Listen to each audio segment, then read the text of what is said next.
ఇక్కడ హాజరైన తెలంగాణ జనసమితి సభ్యులు, కార్యకర్తలు, శ్రేయోభిలాషులు, మీడియా మిత్రులకు, తెలంగాణ ప్రజలకు, 50 మంది దేశ ప్రజలకు 78వ స్వాతంత్ర దినోత్సవ శుభాకాంక్ష. 78వ స్వాతంత్ర దినం జరుపుకుంటున్నామంటే దాని వెనకాల వందలు వేల మంది యొక్క త్యాగాలు ఇమిడి ఉన్నాయి. వందలు వేల మంది యొక్క పోరాటాలు, బలిదానాలు కూడా దీని వెనకాల దాగి ఉన్నాయి. వారందరూ పోరాటం చేయకపోయి ఉంటే ఇవాళ భారతదేశానికి స్వాతంత్రం వచ్చేదే కాదు.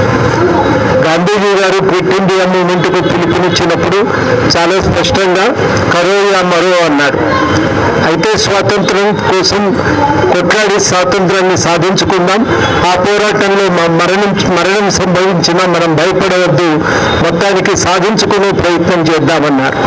స్వేచ్ఛగా నివసించకపోతే మనం మనుషులం ఎట్లా అవుతామని అంటారు. అట్లా స్వేచ్ఛ కోసం ఆ రోజు రాత్రి వాళ్ళు నిర్ణయం తీసుకుంటారు. 8 ఆగస్టు నాడు తెల్లవారేసరికి వేల మంది ప్రజలు ఈ ఉద్యమంలో భాగస్వాములు అవుతారు. వాస్తవానికి ముఖ్య నాయకులందరూ కూడా అరెస్ట్ అయ్యారు. వాళ్ళందరినీ జైళ్ళల్లో పెట్టారు.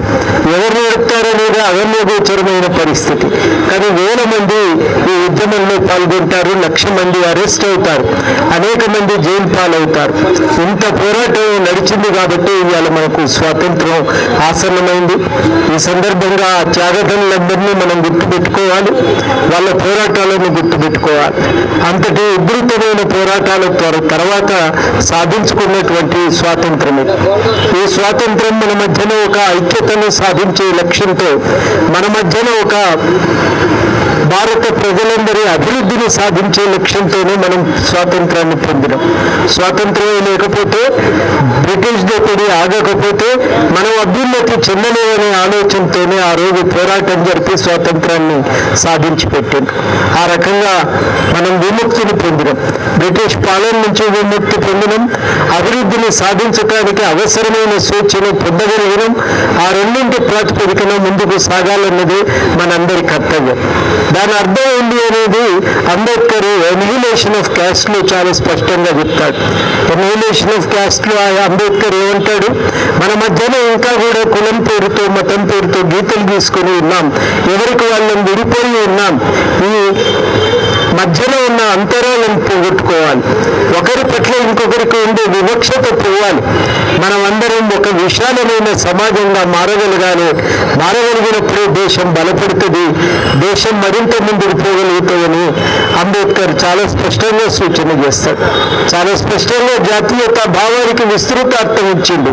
బ్రిటిష్ వాళ్ళు పోవటమే కాదు, మన మధ్యలో ఉన్న అంతరాలు కూడా తొలగిపోయి మనమందరం సమానులుగా కలిసి పరస్పర గౌరవంతో, పరస్పర సహకారంతో జీవించినప్పుడే నిజమైన స్వాతంత్రం సాధ్యమవుతుంది, నిజమైన జాతిగా మనం ఎదగలుగుతామని చెప్పి అంబేద్కర్ కలగంటాడు.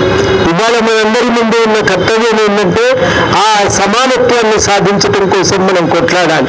మనం తెలంగాణ కొట్లాడినం, సాధించుకున్నాం. ఆంధ్ర పాలకుల వివక్ష నుంచి మనం విడిపోయి స్వతంత్రంగా బతికడానికి మనం ఈ రాష్ట్రాన్ని తెచ్చుకుంటే, ఈ రాష్ట్రంలో కూడా 10 ఏళ్ల పాటు ఒకరిద్దరు పెత్తనంతో వాళ్ళ అవసరాల కోసం రాష్ట్రాన్ని నడిపిండ్రు, దోచుకున్నారు. ఇక్కడి వనరులను, ఇక్కడి అభివృద్ధిని తమ అవసరాల కోసమే ఉపయోగించుకున్నారు. చాలా ఈ ప్రాంతానికి నష్టం జరిగింది.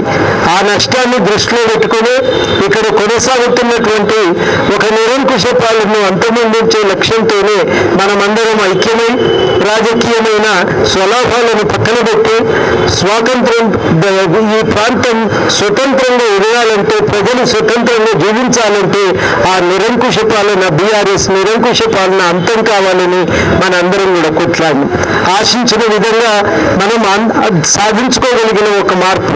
ఇవాళ ఒక రకంగా మనం మరింత మనకున్న స్వేచ్ఛను, స్వాతంత్రాన్ని ఈ రాష్ట్రంలో ప్రజాస్వామిక పాలనను విస్తృతపరచుకునే ప్రయత్నం కూడా చేసినాం.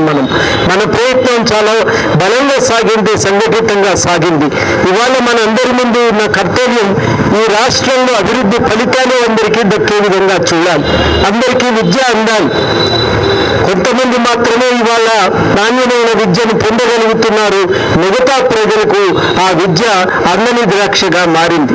అందరికీ వైద్యం దొరకాలి, నాణ్యమైన వైద్యం దొరకాలి, అందరికీ ఉపాధి అవకాశాలు కలగాలి, ఉండటానికి ఇల్లు, తినటానికి తిండికి లోపం లేకుండా ప్రతి ఒక్కరూ బతకగలగాలి.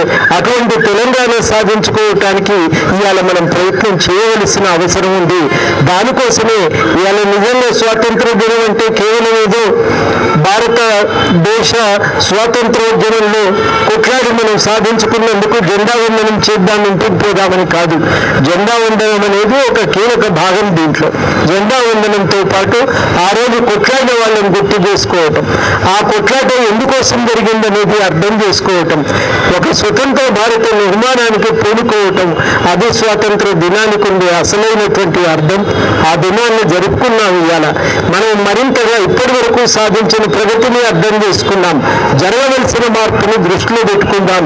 ఆ మార్పు కోసం ఐక్యంగా నిలబెడదాం, సంఘటితంగా పోరాటం చేద్దాం. అది మన ముందు ఉన్నటువంటి కర్తవ్యం.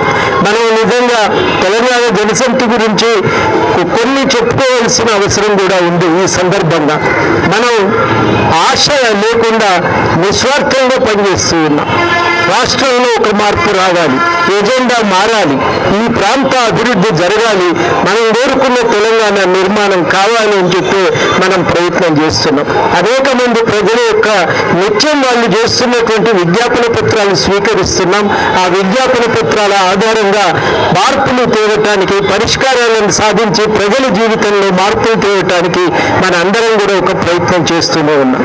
మన కృషి ఇదే విధంగా మనం కొనసాగించవలసిన అవసరం ఉంది. స్వాతంత్రోద్యమంలో రాజకీయాలు ఏ రకంగా నడిపిందో నిస్వార్థంగా ఏదో పదవి వస్తుందనే కాంక్ష కాకుండా దేశం బాగుపడాలనే ఆలోచనతో ఏ విధంగా రాజకీయాలు నడిపారో మనం కూడా అదే విధంగా ఇవాళ రాజకీయాలను నడుపుతా ఉన్నాం.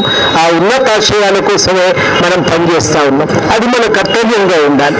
ఆ కర్తవ్యాన్ని అందరూ స్వీకరిస్తారని, అందరూ ఆ కర్తవ్యాలకు స్వీకరించి కంకణబద్ధులై ఇవాళ ఈ తెలంగాణ అభివృద్ధి కోసం మనం పనిచేయాలి. తెలంగాణ అభివృద్ధి అంటే ప్రతి ఒక్కరికి చదువుకునే అవకాశం, వైద్యం పొందే అవకాశం, ప్రతి ఒక్కరికి ఒక గృహ వసతి, ఉపాధి అవకాశం. ఇది ఈ సమాజంలో మనం ఎంచుకున్నటువంటి కర్తవ్యాలు. ఈ కర్తవ్యాల సాధన బాధ్యత ప్రభుత్వానిది, రాజకీయాలది. ఆ రాజకీయాలు స్వచ్ఛంగా నడిస్తే మన సమస్యలు పరిష్కారం అవుతాయనే ఆశయంతోనే మనం పనిచేస్తా ఉన్నాం. ఆ లక్ష్యాలను మనం మర్చిపోకుండా మరింత నిబద్ధతతో మనం ఈ దేశ అభివృద్ధికి, తెలంగాణ వికాసం కోసం సంఘటితంగా కృషి చేద్దామని ఈ సందర్భంగా అందరికీ పిలుపునిస్తూ మరొకసారి స్వాతంత్ర దినోత్సవ శుభాకాంక్షలు అందరికీ. ఈ సందర్భంగానే జై తెలంగాణ, జై హింద్.